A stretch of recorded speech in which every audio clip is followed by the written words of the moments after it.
오늘 우리에게 새날을 주신 하나님을 찬양합니다. 찬송가 336장 찬양하겠습니다.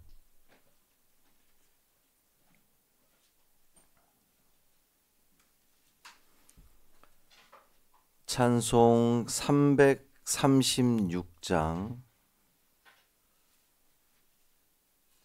환난과 핍박 중에도 찬양함으로 새벽 기도회를 시작하겠습니다.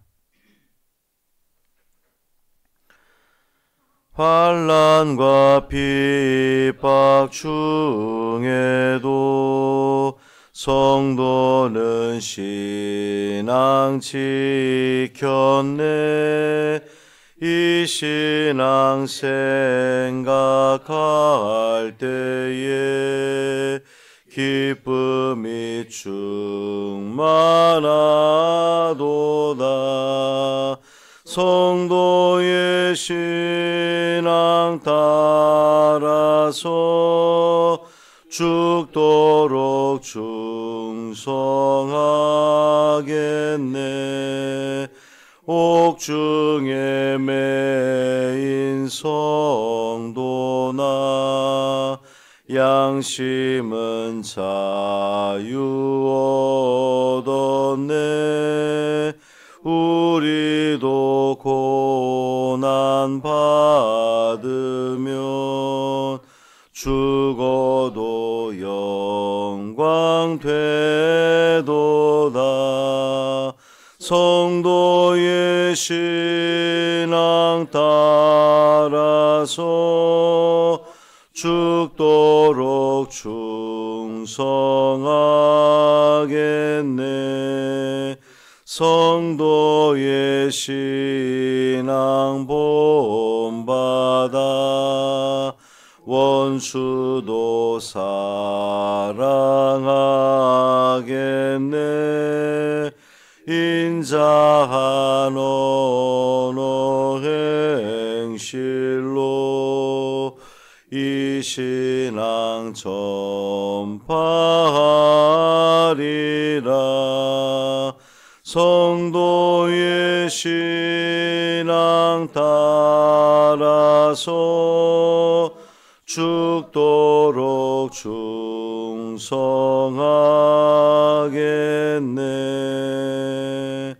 아멘.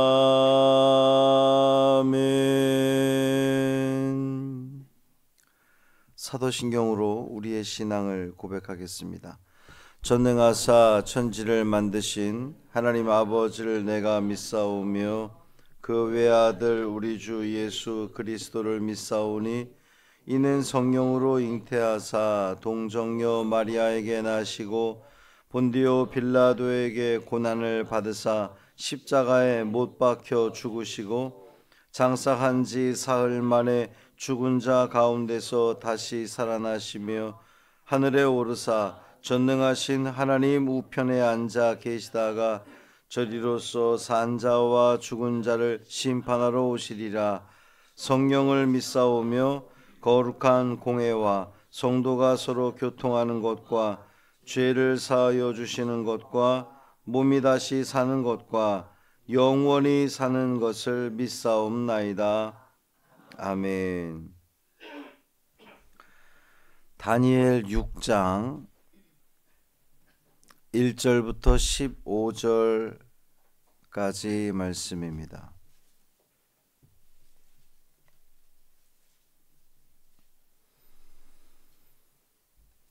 다니엘 6장 1절부터 15절까지 말씀 함께 읽습니다. 다리오가 자기의 뜻대로 고관 120명을 세워 전국을 통치하게 하고 또 그들 위에 총리 셋을 두었으니 다니엘이 그 중에 하나이라. 이는 고관들로 총리에게 자기의 직무를 보고하게 하여 왕에게 손해가 없게 하려 함이었더라. 다니엘은 마음이 민첩하여 총리들과 고관들 위에 뛰어남으로 왕이 그를 세워 전국을 다스리게 하고자 한지라.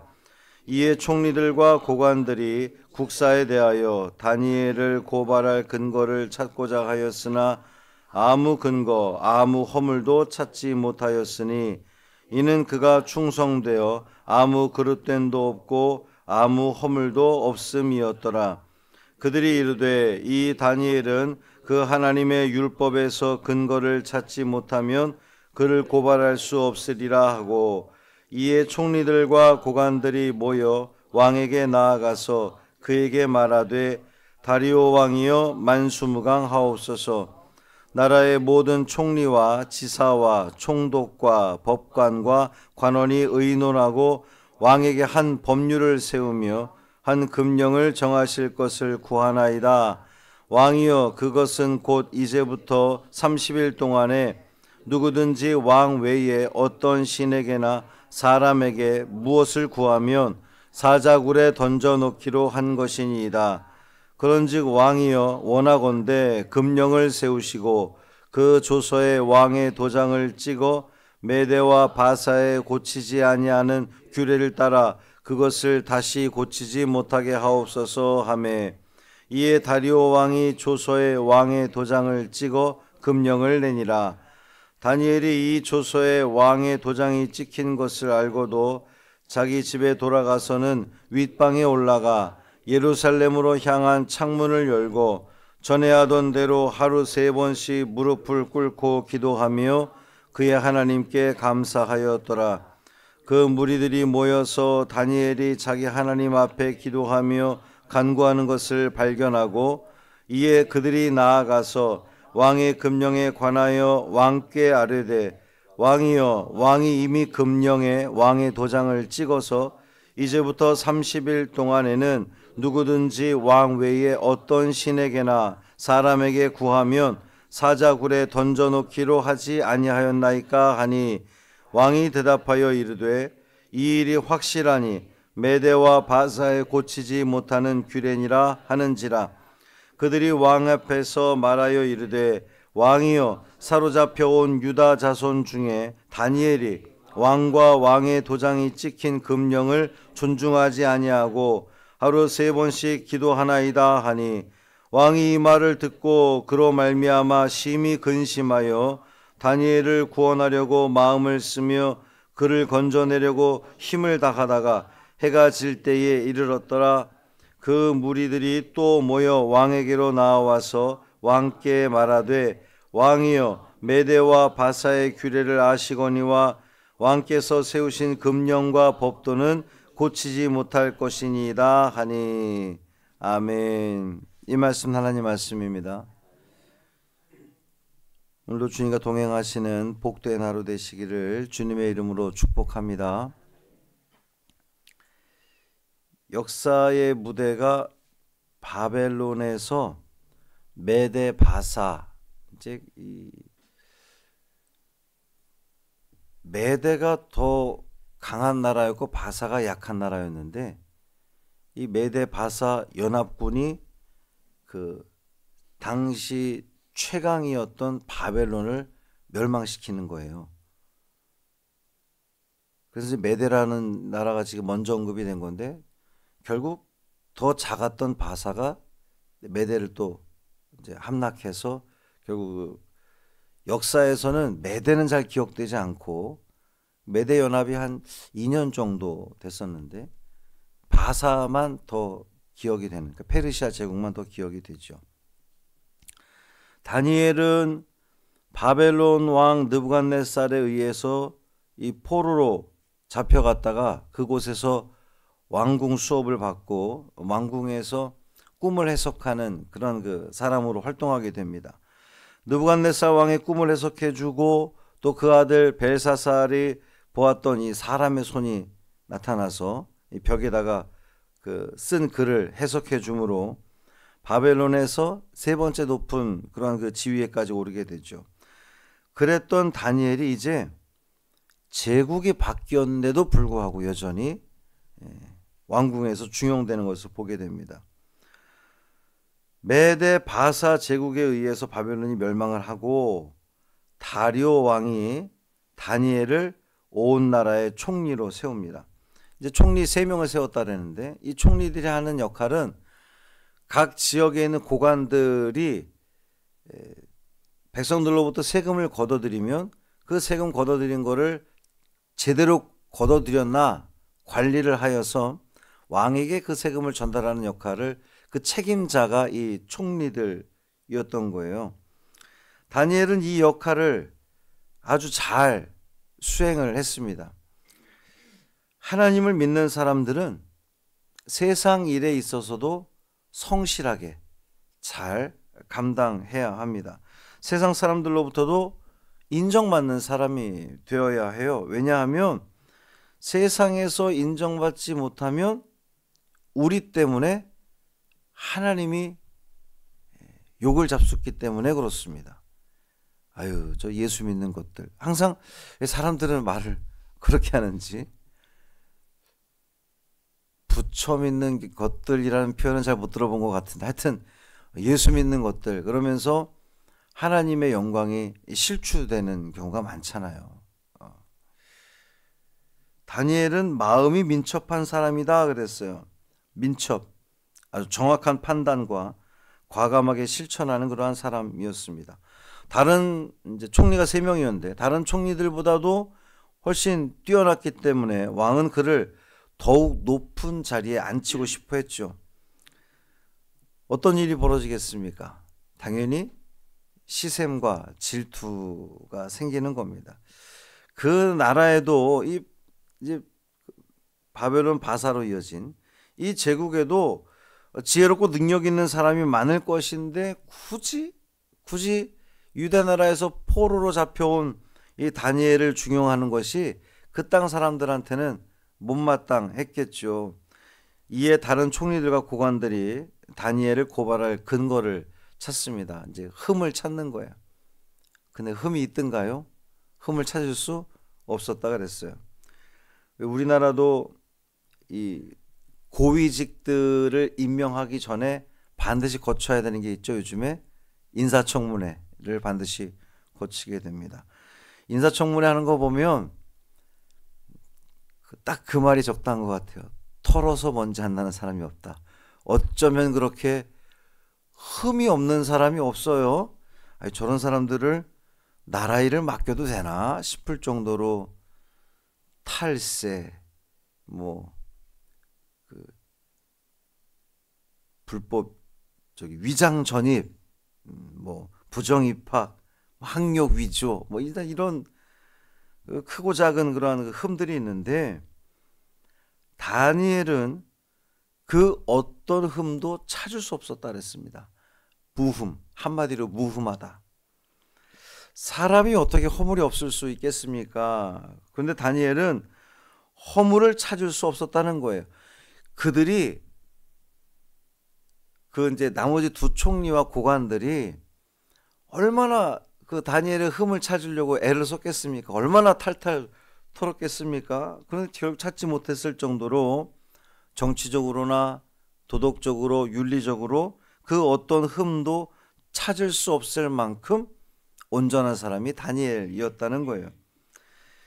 이에 이제 다니엘을 고발하고자 하는 사람들이 이런 도덕적인 것으로 흠을 찾을 수가 없으니까 종교적인 것으로 이제 고발하기로 합니다. 왕을 찾아가서 조서를 내릴 것을 건의합니다. 이제 이 조서를 내리는데 우리 모든 국무위원들의 뜻입니다라고 하는 것을 강조를 하죠. 왕이 거절할 수 없을 만큼. 더군다나 그 조서의 내용은 왕으로 하여금 절대 권력을 갖게 하는 그러한 내용이었잖아요. 누구든지 왕 아닌 다른 것에 절을 하게 되면 사자굴에 던져질 것이다. 그런데 기한이 한정되어 있습니다. 30일 동안이에요. 참으로 이상한 조서죠. 정말 왕을 위한 조서라면 그 왕이 재임하는 기간 동안 쭉 이어져야 될 거 아니겠습니까? 그 왕을 위한 나라가 존속되는 한 이어져야 할 법일 텐데 30일로 한정된 것에서 알 수 있는 것처럼 얼마나 이게 불순한 의도인지를 알 수가 있어요.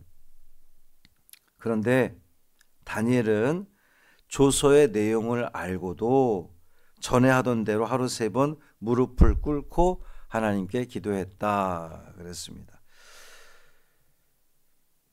이제 다니엘은 그 예루살렘을 향해서 이제 문을 열고 기도를 했는데 그 모습을 누구나 다 볼 수 있는 그런 그 모습이었던 것 같습니다. 다니엘을 고발하려는 이들이 그 모습을 지켜보다가 왕에게 고발합니다. 왕은 어떻게든지 그 다니엘을 살려보려고 하루 종일 애를 써보지만 결국 본인이 찍은 그 도장으로 인해서 그것은 왕도 바꿀 수 없는 법이 돼버린 거거든요. 어쩔 수가 없는 겁니다. 이제 다니엘은 사자굴에 던져 죽음당할 그런 위기에 처한 겁니다. 저는 오늘 이 말씀을요, 하나님께서 다니엘을 시험하고 계시지 않나? 이렇게 봤어요. 두 가지 면에서 그런데, 하나는 이 금령의 기간이 30일로 한정되어 있다는 겁니다. 무슨 말이냐면 다니엘이 하나님께 기도하는 것을 30일만 쉬면 돼요. 왜? 너 믿음을 지키는데 죽을 때까지 몇 년이고 믿음을 지킬 수 있겠어? 근데 그것이 아니라 사탄이 너 30일만 쉬면 돼. 또 뭐 다른 그 여러 가지 말들을 하겠죠. 야, 네가 총리의 자리에 있으면서 너희 민족, 유대 민족들을 더 잘 돌볼 수 있지 않겠어? 너 30일만 눈 감으면 돼. 우리 그런 얘기 많이 할 수 있잖아요. 지금까지 너 하나님 말씀대로 순종하며 살았는데 30일 네가 기도 쉰다고 하나님이 너를 보라겠느냐? 이렇게 유혹할 수 있단 말이죠. 또 한 가지는 굳이 사람들이 보는 앞에서 기도하지 않아도 되잖아요. 창문 열지 않고 그냥 사람들이 보이지 않는 곳에서 30일 동안 그렇게 기도하면 그가 안전할 수 있었습니다. 그런데 다니엘은 이제 그것이 제가 하나님의 시험이라고 생각했던 것이, 네가 지금껏 이렇게 왕들이 바뀌어 감에도 불구하고 높은 자리에서 다른 자기 동족들은 포로민으로 살아가고 있는 건데 다니엘은 왕궁에서 호화로운 생활을 하고 있는 거잖아요. 너 이렇게 살고 있는데 이것이 누구의 은혜인지 너 자신 있어? 변하지 않을 자신 있어? 하나님께서 이렇게 시험하는 그런 그 모습을 봤습니다. 다니엘은 굳이 윗방에 올라가 사람들이 볼 수 있게 기도했습니다. 하나님을 향한 그 신앙을 절대로 버릴 수 없다는 그러한 강력한 의지이죠. 결국 다니엘은 그 30일과 숨어서 기도하는 유혹을 물리치고 끝까지 믿음을 지켰습니다. 사랑하는 형제 자매 여러분, 저와 여러분이 다니엘의 상황이었다면 어떡하시겠습니까? 30일 동안 내가 기도하지 않아도 하나님은 내 마음, 내 신앙 아시겠지? 우리 또 이렇게 생각하고, 내가 숨어서 기도한다고 하나님께서 내가 하나님을 얼마나 사랑하는지 아시겠지? 내가 기도하지 않는 건 아니지 않나? 우리 이렇게 합리화시키며 내 신앙을 하나님 중심의 신앙이 아니라 내 중심 신앙으로 우리는 탈바꿈시킬 수도 있다는 겁니다. 다니엘처럼 환난과 핍박 중에도 성도는 신앙 지켰네. 이 신앙 지키는 것이 저와 여러분의 믿음 되기를 바랍니다. 세상 그 누가 바라봐도 나는 예수 믿는 사람이요, 나는 하나님의 자녀요, 나는 하나님의 백성이요, 그것 때문에 혹 손해를 본다 할지라도, 어려움을 겪는다 할지라도 끝까지 믿음을 지켜나간다며 하나님께서 우리의 믿음을 귀하게 여기셔서 하나님의 한없는 은혜로 더하여 주시리라 믿습니다. 그 은혜를 다 누리시기를 주님의 이름으로 축복합니다. 살아계신 아버지 하나님 감사합니다. 30일 동안 멈추면 되는 곳, 내 신앙을 굳이 드러내지만 않는다면 그것도 30일 동안 내 목숨 부지할 수 있었을 텐데, 다니엘은 사탄의 유혹과 또 혹은 하나님께서 그를 시험하는 그 내용에 대해서 타협하지 않고 끝까지 믿음을 지켜나가는 모습을 바라보게 됩니다. 주님, 오늘 우리에게 펼쳐지는, 우리에게 다가오는 그 모든 환난과 핍박, 또 시험, 어려움들, 그것이 사탄이 우리를 시험하는 것인지 하나님께서 우리의 믿음을 테스트하는 것인지 우리는 분명히 알 수 없지만, 분명한 것은 우리가 끝까지 믿음을 지켜나가기를 소망합니다. 우리의 믿음을 지켜나감으로 하나님께서 우리의 생명과 우리의 안전과 우리의 평강을 허락하심으로 가장 좋은 길로 인도하실 그 하나님을 믿고 의지하며 나아가는 우리가 되게 하여 주옵소서. 내가 믿음의 사람입니다. 밝히 드러내고 살아가는 것이 참으로 어려운 이 시대를 우리가 살아가고 있는데, 우리가 하나님을 부끄러워하지 않고 하나님을 자랑한다면 하나님도 우리를 자랑하고 높여주시리라 믿습니다. 그 믿음으로, 흔들림 없는 믿음으로 주 앞에 나아가는 우리가 되게 하여 주옵소서. 한 날의 삶을 온전히 주님께 맡기기를 원하며 우리 주 예수 그리스도의 이름으로 축복하며 기도합니다. 아멘. 하늘에 계신 우리 아버지여, 이름이 거룩히 여김을 받으시오며 나라가 임하시오며 뜻이 하늘에서 이루어진 것 같이 땅에서도 이루어지이다. 오늘 우리에게 일용할 양식을 주시옵고 우리가 우리에게 죄 지은 자를 사하여 준 것 같이 우리 죄를 사하여 주시옵고 우리를 시험에 들게 하지 마시옵고 다만 악에서 구하시옵소서. 나라와 권세와 영광이 아버지께 영원히 있사옵나이다. 아멘.